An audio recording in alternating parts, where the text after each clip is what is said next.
Oklahoma, near Altus. Yeah. Know where Altus Yeah, is. they went to Altus to shop, you know. That Okay. was the big day trip. Is that where you grew up? No, I grew up in Waxahachie, Texas, Oh, just no south kidding. of Dallas. Yeah. Yeah, they're one of the writers in Nashville's from. Is it Waxahachie? Because we always called it Waxahachie. Yeah. Waxahachie? Waxahachie. Yeah. They had a billboard not too long ago with the pronunciator, because everyone likes to say wax. I love him. He's one of the best writers in town. Songs like I Just Called to Tell My Heart Goodnight, and just he's got some great things. We recorded a song of his called My Baby No Stock, He No More, and just a sweet guy. He was one of the guys that was instrumental in getting me up and running. That's amazing. So I've always wondered where Waxahachie was. Just 20 miles south of Dallas. Oh, You're okay. there on I-35. All right. When was the last time you were in Austin? I think we're playing the drum here, actually, when it was the drum. Yeah, my dad called it the drum, and nowadays people say, what's Right, the drum? exactly. I think that was the last time. And the thing is, there's two things. One, you guys were sweet enough to let me go home and raise my babies. Mm-hmm. So we stopped touring in 98, retired in 2001. So for 17 years, just raised our babies every day. And then when you come back here, Austin is the home of the music and the heart and the content. With that said, you got Dallas, Houston, San Antonio, everywhere. So this is the place to play. This was the place that fed us when we couldn't afford to feed ourselves. And a man can make a living in Texas alone just playing country music. So it's this is the place to be if you're playing country music for me. And this week especially if you're playing any kind of music. Yeah, what can we expect tomorrow night? I think you just expect Garth stuff, you know, just stupidity. It's going to be raw. It's going to be full of flaws and mistakes. But the greatest gift you can give somebody, I think, is let them be themselves. And how sweet is it? They'll just let me be myself. And it's not going to be a pretty show. It's going to get ugly. It's going to be too loud. It's going to be stupid. And I'm hoping that they're going to have as much fun as I am. Yeah, I don't think anyone in the crowd is going to care. I think everyone's going to think that it's amazing. We're excited. You talked about earlier up on stage about, you know, some of these songs, We Shall Be Free, 25 Yes, years ma'am. old, and it has a new meaning now. How are these songs being revived, so to speak? I don't know. It might be because of babies like this, you know, that their parents raised them on it, whatever. But, you know, the whole world is data now. Everything is data. So the ticket agencies are telling us that 48% of the people coming to the tour were 10 years old or not even born yet last time we toured. So it's crazy because they know the words the same as the people that you hoped you would see again.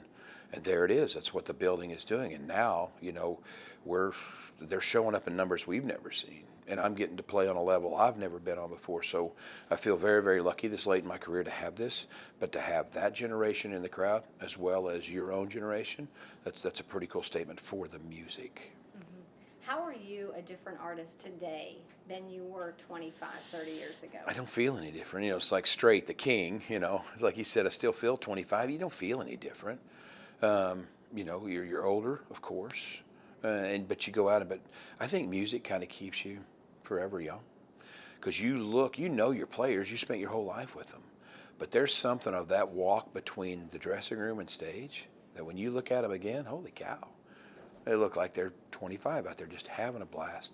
So thank you, God, thank you, people, for the chance to get to do this every night where you get to go to this place where you're always 20. You with look this like music, you're and always it's 20 on stage. How do you so get sweet. that energy? I think it's the people. It has to be because, you know, we'll do 2 shows a night in some cities, and you walk out that first one going, I don't know how I'm going to do it. And that second crowd comes in there, and you hear them, and you're like, oh, yeah. And all of a sudden, you just become this guy that can go all night because you're getting to play music. You don't have to think about anything. You don't have to rehearse anything. You just play, and they're going to take you on the journey. They're going to bring their signs. They're going to tell you what they want to hear. So you're excited when you go out going, wonder what we're going to play tonight. That's a cool feeling. Will this be considered an official tour stop, or will you be back in Austin on this world tour? The tour is coming to an end. The North American leg is coming to an end this like November. So I can't imagine getting back here on the stop, and I can't imagine if we were going to that we would be in here doing a free one if we're going to do a ticketed one later. So that we're going to take full advantage of this moment right here. I think offering I think Are we good? done? I'm so Oh, sorry.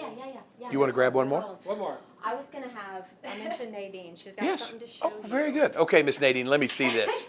So I mentioned my parents. Yes. My dad worked security for you back in 1990 when you won the Horizon Award and played the Austin County Fair. Oh, So when I yes. told him this was happening, he got really excited and he wanted me to show you some blasts That's from the past great. pictures that we had. That's awesome. That is you, obviously. And then we've got, let's see, some of the guys that were Yes. working with you. Oh, I think I have it Oh, locked. you locked up. That's awesome. Oh, that's great. And then my favorite one personally, my mom is in the bunch right here. Is that your mama? That's my mama in a really awful corduroy suit that Oh she my has. gosh, corduroy was king then. And who are these babies? I don't know. None of those know are them? me, unfortunately. That is so sweet. So what's your mom and dad's name? My dad's name is James. My mom's name is Cheryl. We lost her 8 years ago. Oh no, So, what'd you lose her to? she had Crohn's disease, which was Yeah, kind of of the course. spiral for a lot of other things. So Yeah, I hear you. I was just How's so your dad excited. doing? He's okay. Honestly, I'm gonna try not to be dramatic, No. but your music has gotten me through a lot of it. Oh, very sweet. I've been listening to what is the Learning to Live Again, like as Yes, we the started dating Chase. some more because Really? it's hitting me kind of. Good for you. So I'm shaking. Good for you. Can you tell him? Yes, I can. shaking? And I love you to pieces for it. You tell your dad I said, hey, I'm thinking about him, I okay? will. It's very sweet. Yeah, my dad, they say either a man will instantly remarry or he'll turn the house into a shrine, and dad just became this old curmudgeon that the house became a shrine and everything was exactly the way she left it. 11 years later, he passed away 11 years after her. But we went in there and everything was exactly the way she left it. All the pictures of her in the house had his lip prints on because he would kiss her, every day. Just so. So tell your dad I'm thinking about him. I okay? will. It's very sweet. Get a picture of you guys. Yes, Yeah. of course. Okay, is that okay? An updated one would be nice. Yeah, an updated. That's right. Okay. Here we go. Let me get a couple. So Thank you. Thank you so much. My pleasure. Hey, Thank get you. a selfie. Of course. Me and you, baby. I'm moving. I love you. Thank you, man. Thank you very much for it. Yes. How can I help you? one more picture. Yes, ma'am. And then we're Give me that mic and we'll be done, out of here. we promise.